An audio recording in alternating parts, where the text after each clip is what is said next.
San Juan María Vianney, cura de Ars, 1785-1859, día 9 de agosto. Notoria es a todos la atractiva fisonomía que da a este humilde sacerdote esa expresión verdaderamente celestial que nimba su persona, serafín de amor, émulo de San Juan Bautista, por las continuas y espantosas austeridades que se impuso, y en todo modelo acabado de pastores de almas. Ars, monosílabo de forma latina, va vinculado al recuerdo de Juan María Vianney, cual título de nobleza ganado en el campo de batalla. El cura de Ars. Esas sencillas palabras son toda una filiación, un retrato, una enseñanza. El día 8 de mayo de 1786, nació en Dardilly, pueblo crecido que mira a la colina de Fourvière y a 8 kilómetros al noreste de Lyon, un niño que, bautizado el mismo día, recibió el nombre de Juan María. Y aquí viene nuestra primera enseñanza. Nosotros debemos de saber que el bautizo es lo más maravilloso que podemos recibir. Entonces, tus hijos tienen que ser bautizados dentro de los primeros 8 días de nacido. Es una grave equivocación los que esperan un año o 3 meses o 2 meses. Hay que bautizarlo lo más pronto posible.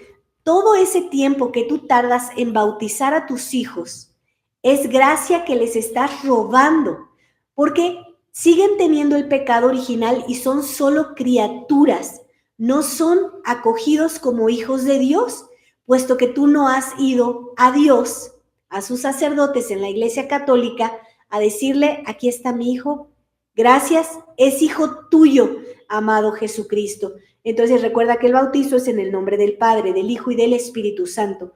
Mientras tanto, no eres hijo de Dios, eres solo criatura. Por eso es que el bautizo es muy importante. Bautiza a tus hijos pronto y mira nada más, este niño fue bautizado el mismo día de su nacimiento. El padre Mateo Vianney era, al igual que su consorte, excelente cristiano. ¡Qué maravilla los padres cristianos!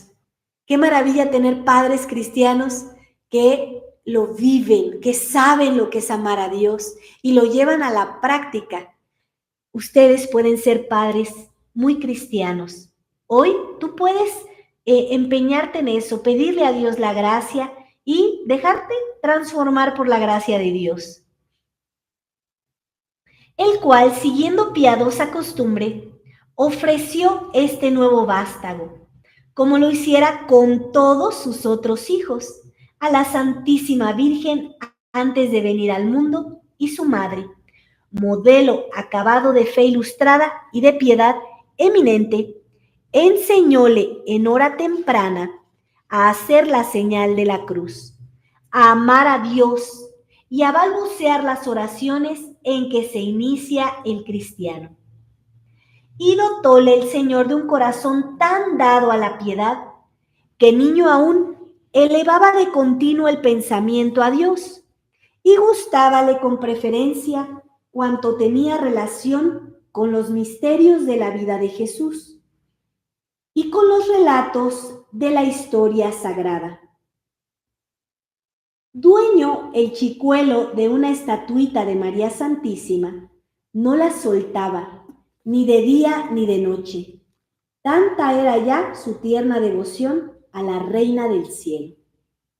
Hoy por eso yo quise leer de este santo que tan enamorado estuvo de nuestra Reina, hoy que es la vigilia de la Asunción de María Santísima. Recuerden que hoy, como es la vigilia de mañana, una gran fiesta, se hace ayuno y abstinencia, que quiere decir que no comemos nada de carne ni pollo y solamente podemos comer pescado, atún, huevo, leche, vegetales, así alguna sopa, puedes prepararte de nopales, ¿no? De hongos, ¿sí? Algo que no lleve carne. Y solo puedes comer una comida fuerte.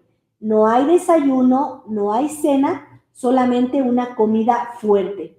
Si en verdad es demasiado complicado para ti, la iglesia autoriza una ración muy mínima, en la mañana o en la noche, como así como una rebanadita de pan, a lo mejor no sé, un poquitito de queso, pero es algo bien pequeñito, o una manzana, a lo mejor un té, ¿sí? Algo así.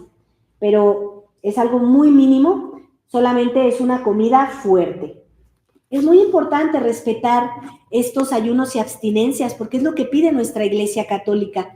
El modernismo no lo pide porque ellos no siguen la doctrina de nuestro Señor Jesucristo. Por eso es que nosotros no hacemos caso a ellos que tratan de distorsionar la doctrina católica. Pero nosotros que estamos vigilantes de ser fieles a nuestra Iglesia Católica, a nuestro Señor Jesucristo, bueno, sí hacemos el ayuno y la abstinencia el día de hoy. Y también recuerden que el día de mañana comienza la cuaresma de San Miguel Arcángel. Empieza el 15 de agosto en la Asunción de Nuestra Madre Santísima y termina con la fiesta de San Miguel Arcángel, San Rafael Arcángel y San Gabriel Arcángel el día 29 de septiembre. ¿Sí? Entonces, los alimentos son los mismos, no cambian.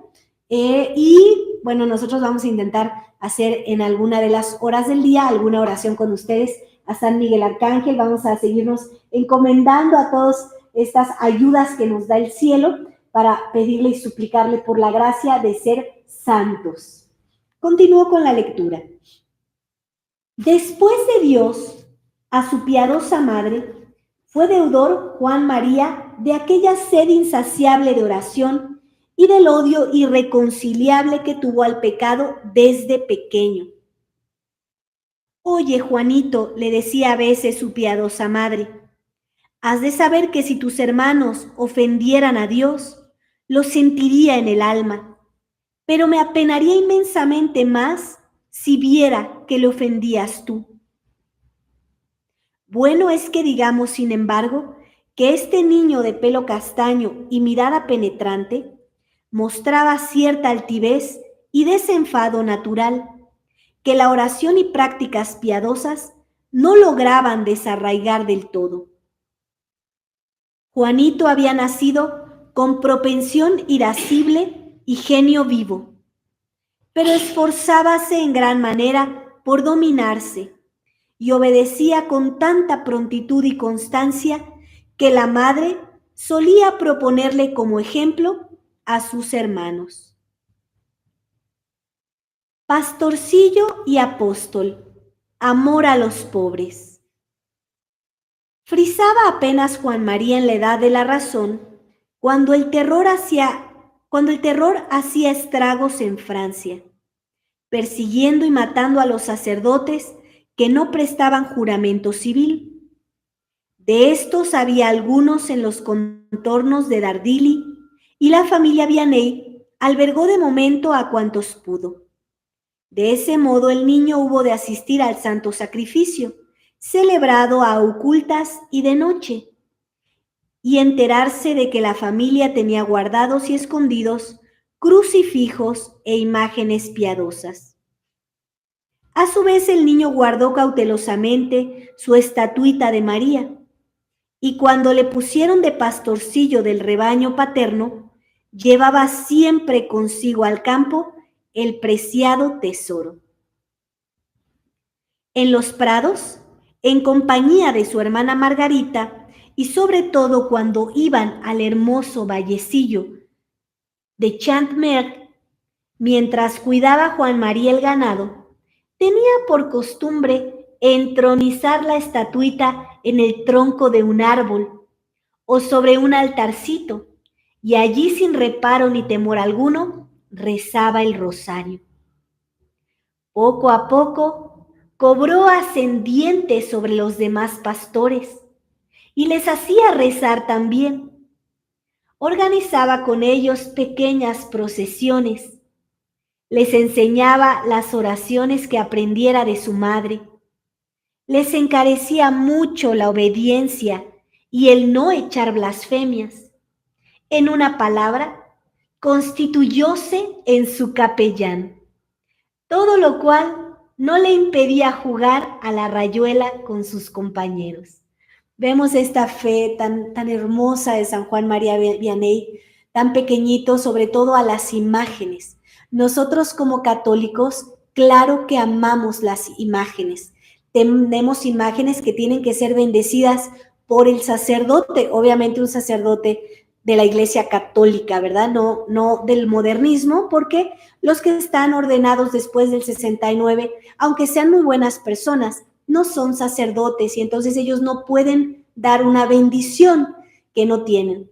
Recordemos que aunque nosotros les tengamos muchísimo aprecio, es el Espíritu Santo a través de la ordenación sacerdotal válida quien infunde el Espíritu Santo y produce la ordenación del sacerdote, y gracias a esa infusión de ese sacramento puede bendecir verdaderamente una imagen, ¿no? O un rosario, o tu casa, o entronizarla. Entonces, esto es importante que tú lo sepas, porque de lo contrario, pues tú tienes una imagen, pero no bendita, ¿sí? Recuerda que lo que la hace valiosa, pues es la bendición del sacerdote. Y bueno, también algo que es importante sacudir del protestantismo, que es el modernismo en realidad. Ellos dicen que no querramos nuestras imágenes y inclusive te van produciendo como un rechazo a tener imágenes, y es todo lo contrario. El protestantismo dice equivocadamente que están mal los crucifijos, las imágenes, porque ellos creen, porque ellos tienen una equivocación, que dijo Dios que no nos produciríamos imágenes de nada, pero sacan de contexto las cosas en su grave ignorancia. Pero nosotros como católicos sí debemos comprender que amamos nuestras imágenes porque son el recuerdo, el reflejo de Dios y de lo que la gracia de Dios produce en las almas, como es nuestra Madre Santísima, San José y todos los santos. Así que como verdadero católico tienes todo el permiso de tener todas las imágenes que quieras, y siempre que veas a uno, recordar toda la gracia que Dios ha derramado en esos santos y suplicarle que también lo haga en ti. En aquel momento cuando se dice que no te harás imágenes, se refiere, recordemos, que en ese tiempo estos pueblos adoraban dioses paganos. ¿Qué quiere decir? Ellos, por ejemplo, hacían un altar al sol, porque ellos creían que el sol era Dios. O hacían un altar a la luna, porque ellos creían que la luna era Dios. Y así sucesivamente, y bueno, a otras cosas como el dios de la guerra, la diosa del amor, ¿no? El Venus, que ellos son, obviamente, son demonios, ¿sí? No, son idolatrías. Y recordemos que Dios detesta la idolatría. Antier hice un video donde hablo, lo puse en el playlist de catequesis, que dice misterio de iniquidad. Dios es un Dios celoso. Y ahí lo explico con mayor profundidad por si quieres ir a verlo. Y eso es a lo que se refería, pero imágenes hemos tenido desde siempre. Recuerden cuando el Santo Sanctorum, donde se ponen imágenes de dos arcángeles, ¿sí? Entonces, hay que sacudirnos ese protestantismo que es tan grave. No son hermanos separados, son apóstatas, ¿sí? Y si se arrepienten y vuelven a la Iglesia Católica, bienvenidos, bendito sea Dios. Pero mientras no se arrepientan, son traidores de la Iglesia Católica. Han traicionado la fe de nuestro Señor Jesucristo. Todo lo que saque a nuestro Señor Jesucristo de nuestra vida o que lo distorsione de la Iglesia Católica, pues es enemigo de la fe. Entonces, para que te sacudas toda este engaño, mira, te lo voy a poner así, es como en el mundo que está pasando. En el mundo están tratando de introducir la pedofilia con muchísima fuerza y ya en muchos países está autorizado. ¿Qué es pedofilia, Dulce? Pues gente mayor que tiene romances con niños, ¿sí? Entonces, esta sociedad depravada ha querido hacerte ver que eso está muy bien. Entonces, por ejemplo, te ponen en las telenovelas, que no veas telenovelas por el amor de Dios, ni series, ni películas del mundo, donde te ponen, no sé, a una maestra o un maestro enamorándose de su estudiante. Y su estudiante tiene 16 años, 17, 12, 8, cada vez cosas más depravadas. Eso es pedofilia y está penado por Dios, ¿sí? Muchas leyes, desgraciadamente, ya no lo penalizan, pero Dios sí. Nunca puedes involucrarte con la inocencia de un niño, ¿sí? Entonces, eso es bastante depravado. Y bueno, cada vez lo quieren hacer como más normal, como normalizar, como que eso es algo muy sano. Eso es una depravación. Y la gente que haga eso y no se arrepienta se va a ir al infierno, ¿sí? No te metas con los niños de nuestro Señor Jesucristo. Entonces van a pagar carísimo si no se arrepienten y enmiendan sus vidas. Entonces, la sociedad ya lo normalizó. En muchas sociedades esto es perfectamente normal. Y bueno, pues también en la religión, el modernismo ha querido hacer esto, normalizar el protestantismo, ¿sí? Luterano, ¿no? Y decirte que es normal que nosotros no creemos en imágenes, ¿no? Que nosotros podemos hacer nuestras propias bendiciones, que no importa el sacerdote. Por supuesto que esto es una grave equivocación. El sacerdote siempre va a ser el único que pueda darnos los sacramentos, que pueda bendecir. Por eso es muy importante que recemos por ellos, para que Dios nos dé la gracia, que siga dándonos sacerdotes y sacerdotes santos. Es muy, muy importante. Entonces, quieren normalizar que no importa. Entonces, por eso ya hay mucha gente que en el modernismo comete cosas equivocadas. ¿Cómo cuáles, Dulce? Bueno, por ejemplo, creen que juntando el agua bendita con agua normal produce la bendición. Eso es un error. Lo que produce la bendición son las palabras y la bendición que ejerce el sacerdote sobre esa materia que es el agua. Por eso son muy importantes nuestros sacerdotes. Entonces, el modernismo que dice, ay, no, tú mézclalo, y entonces termina empujándote a la desgracia del esoterismo donde hoy se encuentra el modernismo. Hay muchísimos católicos que viven como paganos, que van y se hacen la limpia con la bruja, pero les dice que no, que es una señora que tiene dones y tiene la virgencita, y entonces hacen esas cosas que son idolatrías, muy penadas por Dios, y luego quieren ir a comulgar a nuestro Señor. Eso es gravísimo, pero tristemente por el Concilio Vaticano II metieron esta distorsión en el modernismo y entonces se está produciendo estos grandes males hacia Dios. Entonces, tú que te estás formando, que nos permite algunas veces poder tener estos diálogos, pues que tú sepas que eso es muy grave y bueno, te alejes de todo eso y bueno, escuches este canal Misión de la Sagrada Familia, donde es doctrina verdadera de la Iglesia Católica, donde tenemos verdaderos católicos, ¿no? Legítimos pastores, como dice el catecismo, ¿no? Por ejemplo, su excelencia reverendísima, Monseñor Rodrigo da Silva, que es verdadero sucesor apostólico, que siempre ha defendido la doctrina católica y la fe de nuestro Señor Jesucristo. Esto te lo voy a tratar de explicar así. Es como seguir un camino, ¿no? Recto, una carretera, por así decirlo. Y de repente hay gente que se va saliendo, tomando ideologías que no son las del camino, que es nuestro Señor Jesucristo. Y bueno, pues nosotros seguimos caminando por la carretera recta. Eso es la Iglesia Católica, eso es este canal. Pero hubo en el Concilio Vaticano quien agarró la salida. Concilio Vaticano II y se desviaron.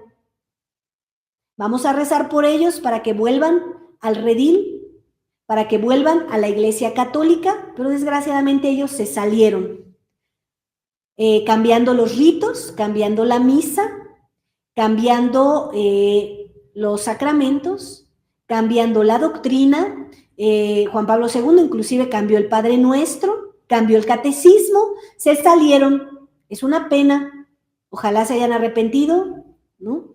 Pero si no lo hicieron, bueno, sabemos que eso los condujo directamente al infierno. Vamos a continuar con la lectura. La primera comunión, labrador y viñador. En el invierno de 1795, el niño frecuentó la modesta escuela de Dardilly, que abriera el ciudadano Dumas, descollando bien pronto por su cordura y aplicación y logrando notorios adelantos, particularmente en la lectura. A los 11 años se confesó por primera vez con un sacerdote no juramentado.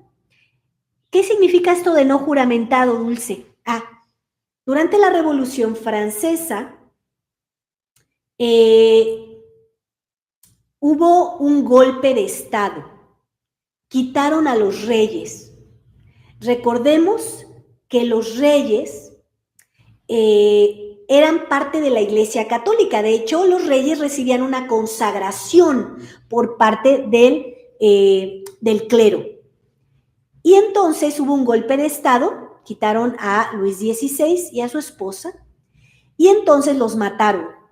Desde allí se fue terminando la monarquía, que es el único gobierno autorizado por nuestro Señor Jesucristo. Recuerden que ningún verdadero católico puede ser comunista, de ninguna manera.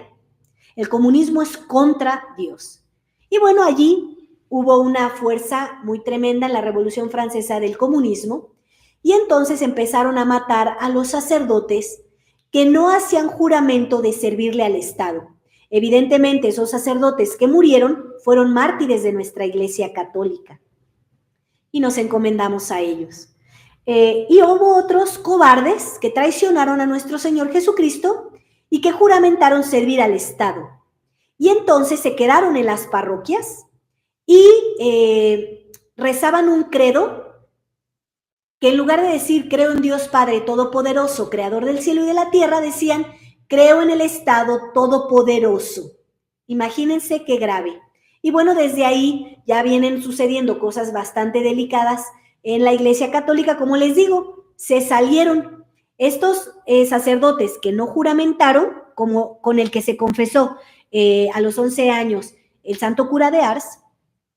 Era un no juramentado, obviamente. Él nunca tuvo más relación con un no juramentado porque son los que fueron cobardes, prefirieron sus vidas, sus intereses personales, los placeres, los honores, las riquezas, se salieron de esta autopista y no siguieron recto en la Iglesia Católica. ¿Ok? Te voy tratando de explicar cosas que son muy importantes que tú conozcas de la historia que ha pasado nuestra Iglesia Católica.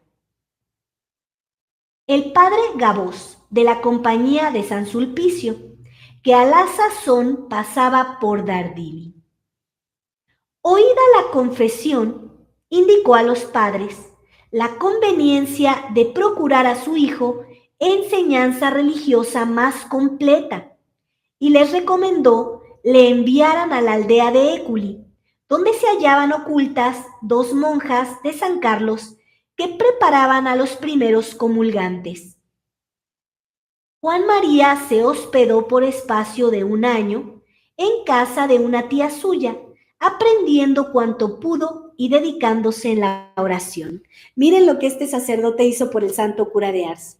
Llevarlo y direccionarlo a estas monjas bastante preparadas que podían enseñarles la religión católica, más allá de orar. Las oraciones son muy importantes, pero era muy necesario para esta alma tener profundidad del conocimiento. Por eso nosotros también en este canal, Misión de la Sagrada Familia, tratamos de traerte información con profundidad, con conocimiento, porque si nosotros nos quedamos solamente en las devociones, lo cual es muy importante, pero hay más, tú después puedes llegar a no comprender la fe en su totalidad y cualquiera podría robarte y sacarte del camino de esta autopista que es la Iglesia Católica.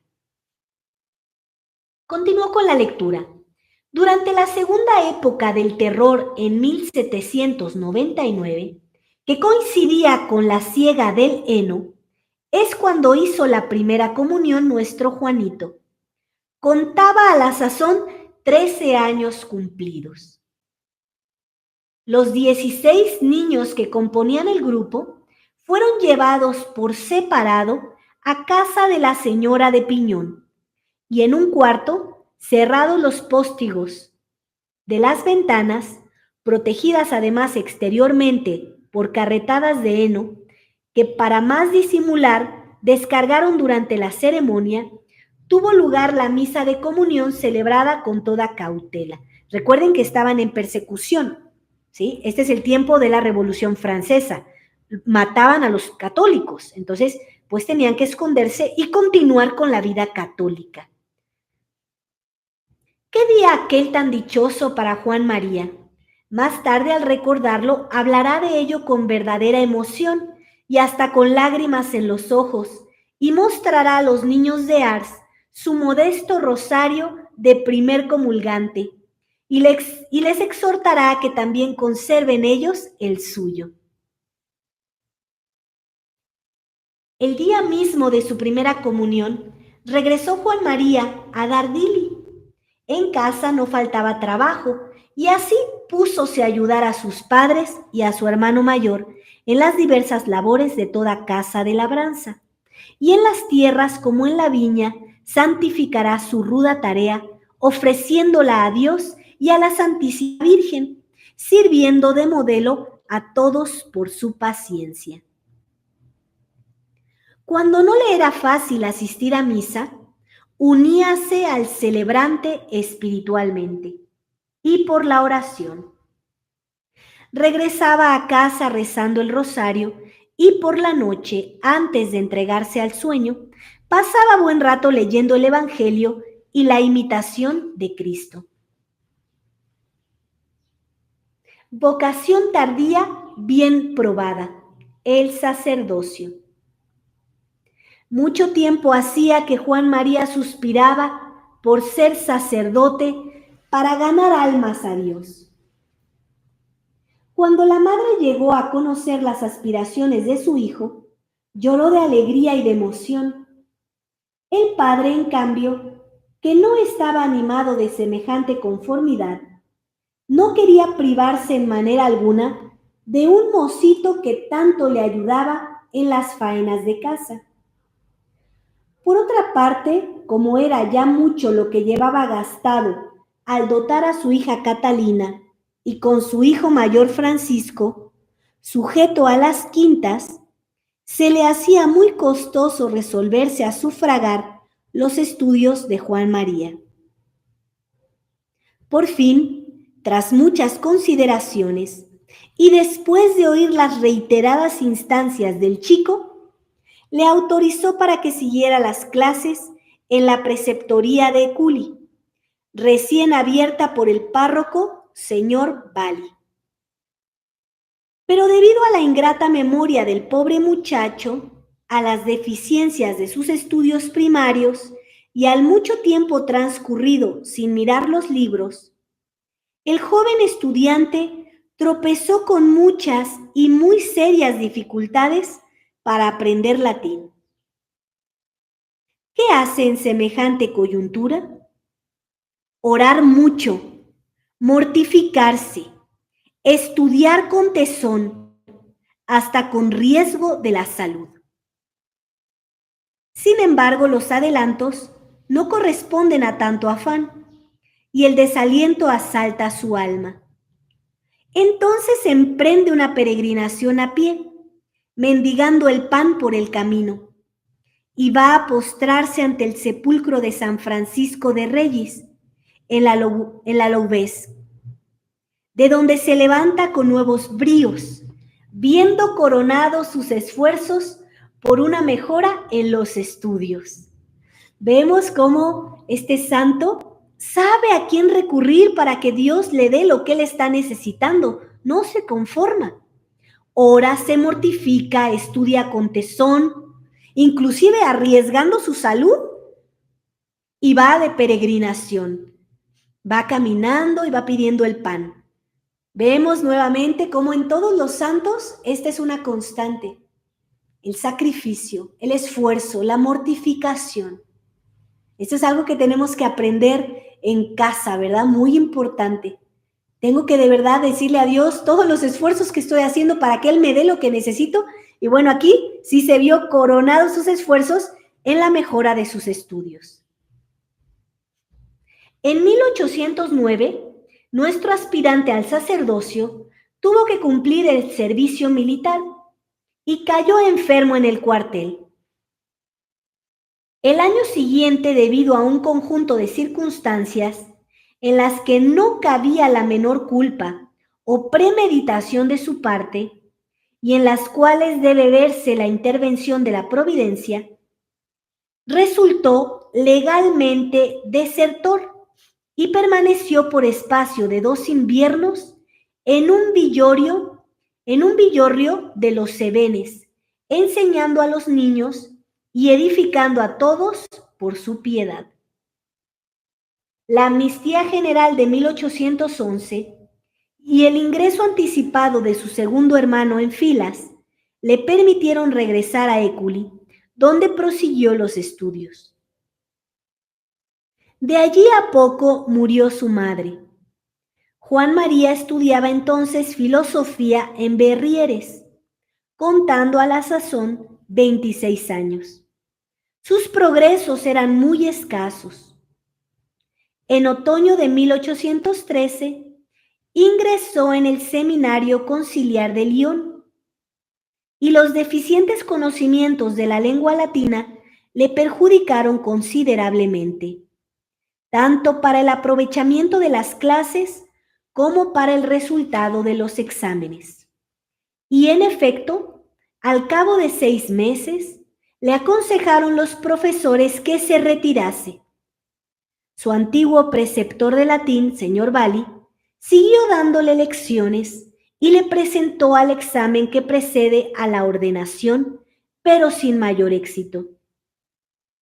Finalmente consiguió que el infeliz candidato, aturullado por lo imponente del jurado y de aquel latín endiablado, fuese examinado en lengua vulgar en la rectoría de Éculi. Esta vez el vicario general y el superior del seminario quedaron muy satisfechos de sus respuestas, ya que el joven es modelo de piedad. Dijo entonces el vicario general: le admito al subdiaconado. La gracia de Dios hará lo demás. Juan María recibió las órdenes menores y el subdiaconado el 2 de julio de 1814. Y 15 meses más tarde, el obispo de Grenoble le ordenó de sacerdote. Como manifestarán que sentían molestarle por tan poca cosa, el prelado, sin prever tal vez que presto se realizaría su observación, agregó: no es ninguna molestia ordenar a un buen sacerdote. Coadjutor de Éculi y párroco de Ars. Con inmenso regocijo del señor Valli, el nuevo sacerdote fue designado para coadjutor de Éculi, pero la carta de nombramiento no le autorizaba para poder confesar todavía. En cuanto le fue permitido sentarse en el santo tribunal de la penitencia, su confesionario fue materialmente asediado y los enfermos casi nunca llamaban más que a él. El primero que le manifestó su conciencia fue el propio señor cura párroco. En el ejercicio de su santo ministerio, vémosle entregado al bien de las almas sin regateos. Ruega por ellas y por ellas se mortifica, edificándolas con su piedad, abnegación y discreta sencillez. A los pobres da cuanto tiene, hasta sus propios vestidos. A principios de febrero de 1818, la parroquia de Ars fue confiada al celo del coadjutor de Éculi. Al firmar el nombramiento, le dijo el vicario general: en esa parroquia hay muy poco amor de Dios nuestro Señor. Ya lo infundirá usted. Esta aldea de 230 habitantes situada a 35 kilómetros de Lyon, conservaba un fondo religioso, pero las prácticas cristianas estaban un tanto abandonadas. La iglesia se veía desierta. Desde los niños hasta los ancianos, todos blasfemaban. Los domingos, 4 tabernas hacían victoriosa competencia a los divinos oficios. No se conocía el descanso dominical.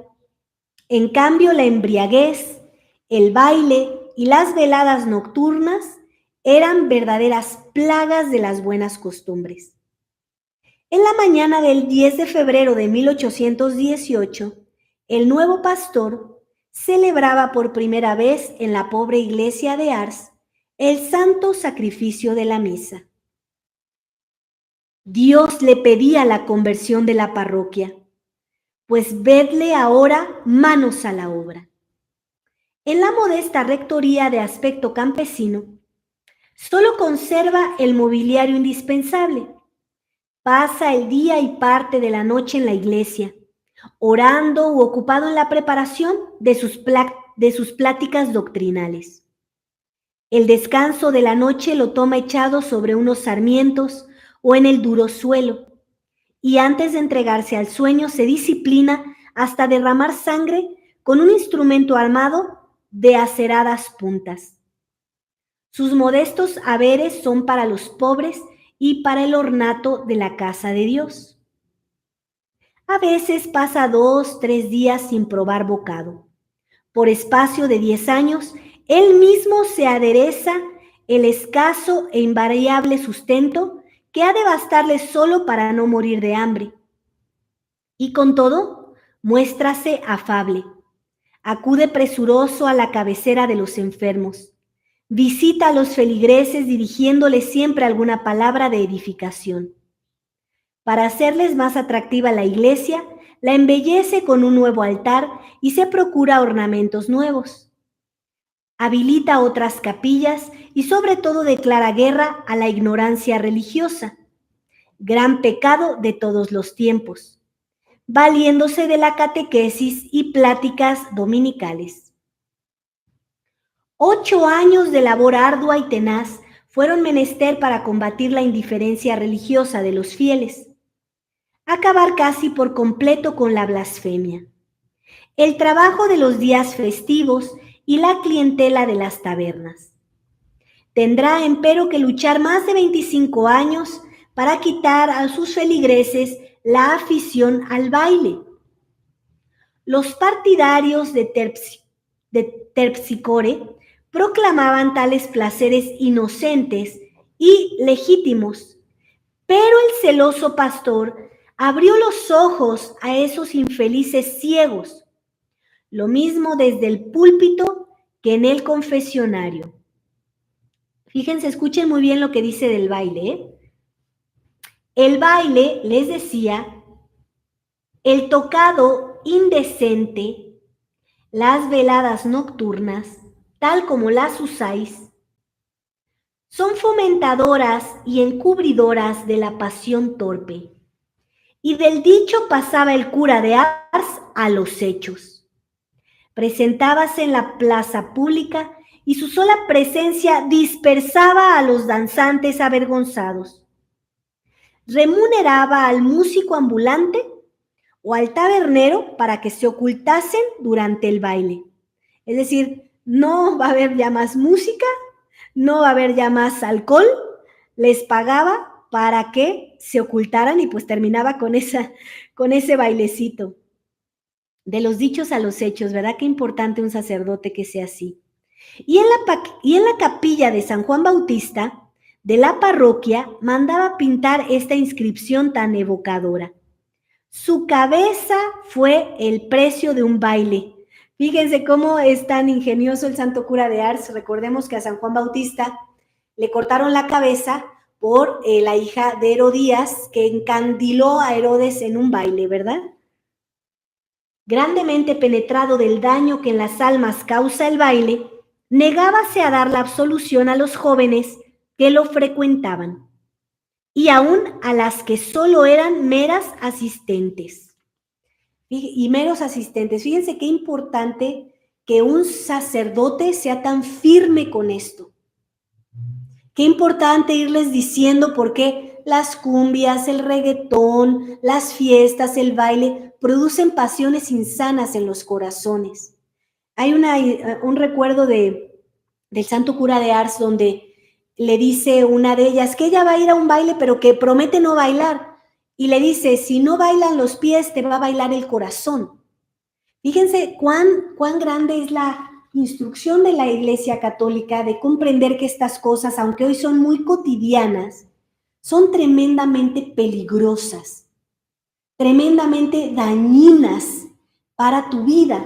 Y al principio, cuando uno escucha esto, pues si estás bien involucrado en el mundo, tú dices es que esto es una exageración, no vamos a ser, ¿no? Testigos de Jehová, son unas personas, ¿cómo se les puede llamar? Riguristas, pero es que cuando tú ya eres una persona que está cuidando el corazón solo para Dios y uno tiene estas experiencias, se da cuenta que en realidad eso produce un daño muy grande en el alma. La hora de las grandes contrariedades. Ars ya no es Ars. El apóstol no logra hacer fruto en las almas, sino es mediante el sufrimiento. Las almas verdaderamente cristianas aceptaron gustosas las pláticas y reformas del señor cura. En la gente ignorante suscitaron cierta extrañeza y aún quejas y murmuraciones. Las almas pervertidas, los pecadores endurecidos, fueron más lejos.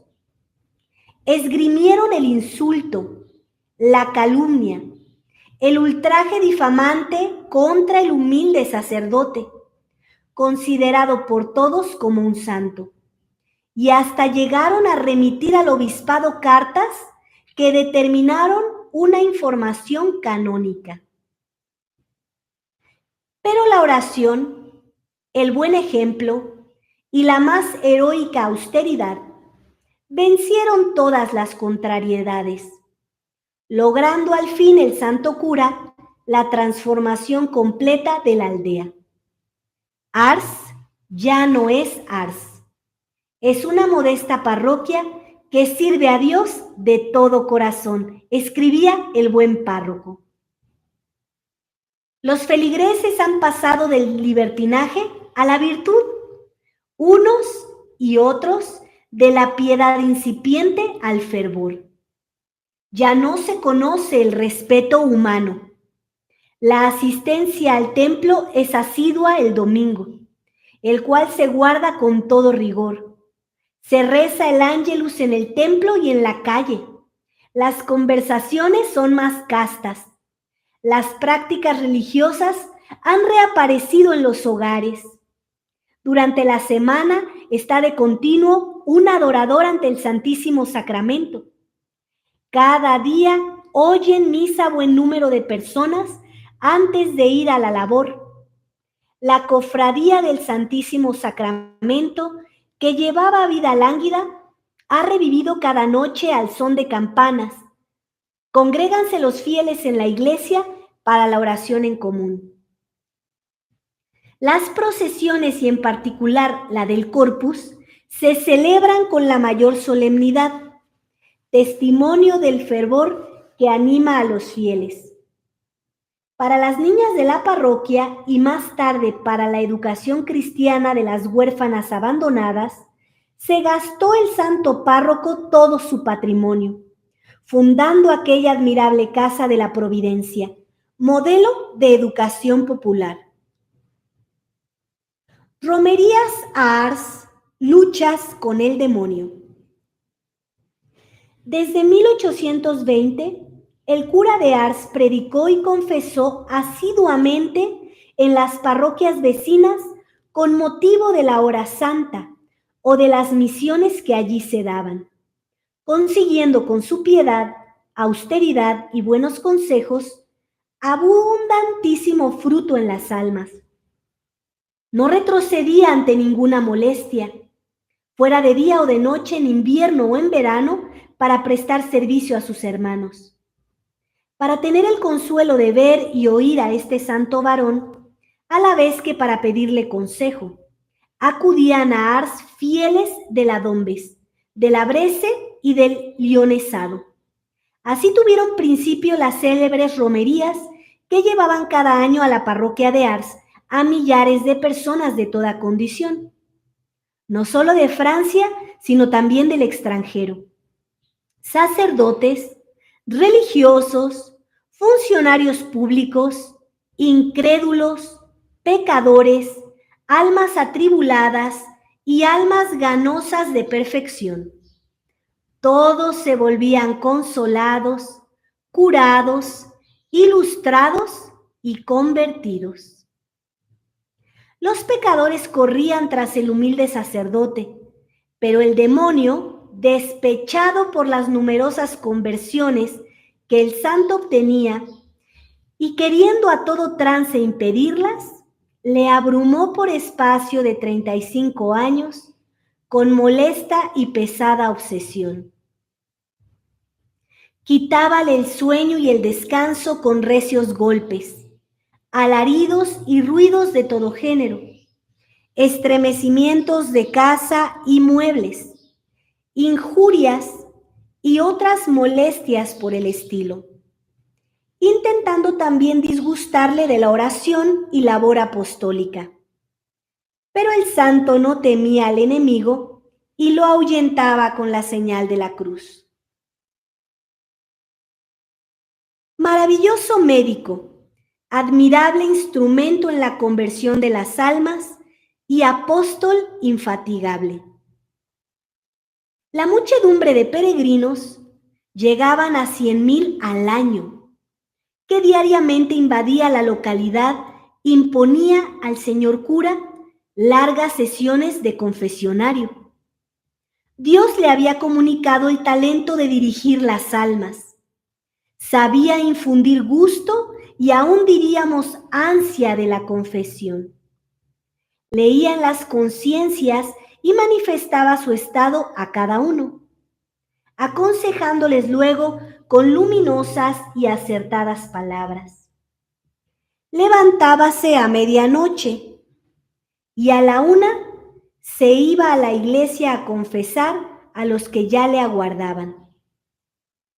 Terminada la misa, reanudaba las confesiones y las proseguía hasta la hora de la doctrina, es decir, hasta poco antes del mediodía. A eso de la 1 regresaba nuevamente al templo para confesar sin interrupción hasta el toque de oraciones. Por espacio de 30 años, pasó diariamente de 16 a 20 horas en el confesionario. Imagínense, 30 años consecutivos, confesó 16 horas diarias. ¡Qué bendición! A esta labor correspondían bendiciones divinas que caían sobre las almas y aún sobre los cuerpos de los que allí acudían. En su profunda humildad, que a juicio de Monseñor de Segur hubiera bastado para canonizarle, el santo cura de Ars atribuía tal cúmulo de gracias a su amada santita, la mártir Santa Filomena, de cuyas reliquias recientemente descubiertas pudo conseguir una y a la cual dedicó una capilla en la iglesia de Ars. Él era muy devoto de Santa Filomena, nosotros también debemos ser muy devotos de ella por su pureza, su castidad, su virginidad, encomendarle a ella las vocaciones para madres y para monjas también. Su muerte y honras fúnebres en la gloria. Repetidas veces anunció su próximo fin el santo párroco. El viernes 29 de julio de 1859 se sintió mal. Acometido de frecuentes sofocos, siguió confesando, pero con dificultad, y explicó la doctrina como de costumbre. El calor era asfixiante y la iglesia rebosante de fieles, un verdadero horno. Con todo, el ministro del Señor permaneció firme en su lugar. Por la noche estaba completamente extenuado. Mucho le costó llegar a la rectoría y se acostó titiritando de fiebre. «Hijos míos», dijo a los presentes, «he llegado al fin de mi carrera». Mandó llamar enseguida a su confesor, el párroco de Hassans, y se confesó con su habitual fervor y tranquilidad, sin manifestar el menor deseo de curación. La enfermedad hizo rápidos progresos. El moribundo bendecía a cuantos lograban acercarse a él y a los peregrinos que se hallaban fuera, pero ya no hablaba sino con Dios nuestro Señor. Iniciáronse rogativas a Santa Filomena para que curara a su gran devoto, mas su estado empeoró, por manera que al día siguiente fue administrada la extrema unción y el santo viático. Seguidamente y solo por obediencia, manifestó ante notario su voluntad de ser enterrado en Ars, renunciando a ser trasladado a Dardili, su pueblo natal. El obispo de Beli acudió presuroso a bendecir y abrazar por última vez al venerable moribundo, y el jueves 4 de agosto, a las 2 de la mañana, entraba sonriente en la gloria el cura de Ars. Al saberse la noticia de su muerte, grande fue el dolor de la parroquia, de la diócesis y de Francia entera. Millares de peregrinos desfilaron ante su cadáver, tocándolo con diversos objetos de piedad. Las honras fúnebres presididas por el señor obispo resultaron un verdadero cortejo triunfal. Los preciosos despojos fueron colocados al pie del púlpito en una sepultura que no tardó en ser centro de romerías y de oraciones. Fue canonizado por Pío XI el 31 de mayo de 1925 y por un breve expedido el 23 de abril de 1930, propuesto a los párrocos de todo el orbe católico como especial patrono y abogado. Su fiesta para toda la cristiandad es el 9 de agosto. Vemos esta historia maravillosa que nos deja muchísima edificación. Le damos gracias por todo lo que Dios infundió en él. Pedimos su intercesión por todos los sacerdotes, por las monjas, por el clero, para que se incendien de amor como lo hacía el santo cura de Ars y luchen todos los días por su feligresía. Nosotros que tenemos aquí la fortuna de tener sacerdote todos los días, vemos cómo es cierto, ellos son unos pescadores de almas impresionantes y logran tantos y tantos milagros en las almas. Les seguimos solicitando su apoyo. Necesitamos cubrir la renta el día 18 y todavía nos falta bastante. Son 18,000 pesos, así que todas las ayudas que nos puedan hacer, les suplicamos que nos ayuden. Les doy el teléfono de la oficina más 52 56 12 06 70 32 y te podemos brindar el número de cuenta, o también aquí en la descripción del video encuentras los números de cuenta donde nos puedes ayudar para poder hacer estos pagos. Recuerda que no solo nosotras hacemos la Iglesia Católica, sino tú nos ayudas.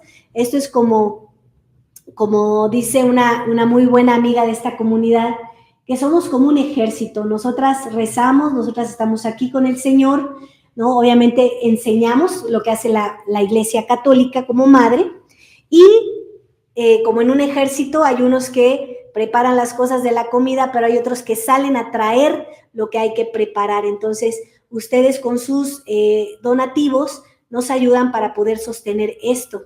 Nosotras no podemos salir, ¿no?, a ganar eso, porque entonces, ¿quién se queda con nuestro Señor Jesucristo, acompañándolo, rezando, adorando, suplicando? Entonces, les pedimos sus ayudas. Recuerden que es muy importante dar el diezmo. Las primicias siempre son para Dios. De todo lo que tú ganas, el 10% es para ayudar a la Iglesia Católica.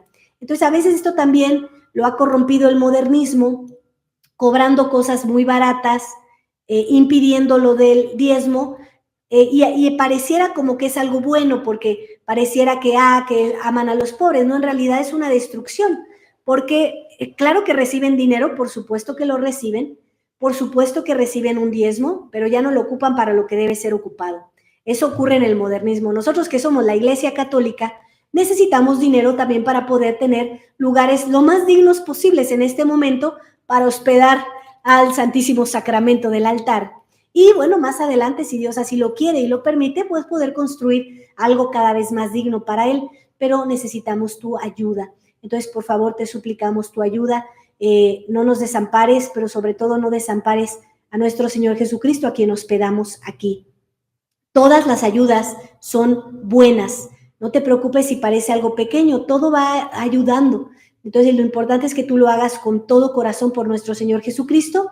Y bueno, tú verás que aquí es algo real. Cuando quieras puedes venir. En la descripción del video está la dirección. Tú puedes ver, por ejemplo, transmisiones de noviembre, ¿no? Donde comenzamos y cómo está hoy.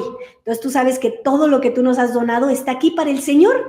Nosotras no tenemos nada, nosotras tenemos un solo hábito, por ejemplo, ¿sí? No tenemos ni siquiera dos. Entonces nosotros vivimos en esa pobreza que decimos tener, ¿no? Y nuestro Señor Jesucristo, Él es el Rey, y por eso tú ves estos ornamentos, estos cuidados para el altar que ha hecho y ha tenido gran dedicación su excelencia reverendísima Monseñor Rodrigo da Silva. Entonces aquí está todos los donativos, ¿no? Nosotros no somos ricos, es más, hemos dado todo lo que tenemos para poder sostener esto. Entonces te suplicamos que nos ayudes, que colabores con nosotros, y le pedimos a nuestro Señor Jesucristo que abra tu corazón, que abra tu conciencia, y también que abra tu sentido de responsabilidad con la Iglesia Católica y de donde recibes tantos y tantos bienes. Les agradecemos sus comentarios, las llamadas que nos hacen, por agradecernos todo lo que aprenden aquí, que nos dicen que no sabían todo eso que nosotros les estamos enseñando y que les estamos transmitiendo, la doctrina católica de siempre, que ha dejado nuestro Señor Jesucristo a través de sus apóstoles. Y también les seguimos invitando al retiro del 4, 5 y 6 de octubre, que va a impartir su excelencia reverendísima Monseñor Rodrigo da Silva, donde va a haber confesiones, va a haber misa tradicional, va a haber completud de bautizos, confirmaciones, y para eso se requiere llevar una preparación. Entonces es muy importante que te inscribas ya. Si vas a asistir, puedes ir dando un anticipo, ir dando pagos para que tú vayas recibiendo esta preparación y puedas aprovechar muchísimo el retiro. Santo cura de Ars, ruega por nosotros y por el clero. En el nombre del Padre, y del Hijo, y del Espíritu Santo. Amén. Y también ayuden compartiendo toda esta información para que los católicos vivan como verdaderos católicos. Su excelencia reverendísima Monseñor Rodrigo da Silva les envía sus bendiciones.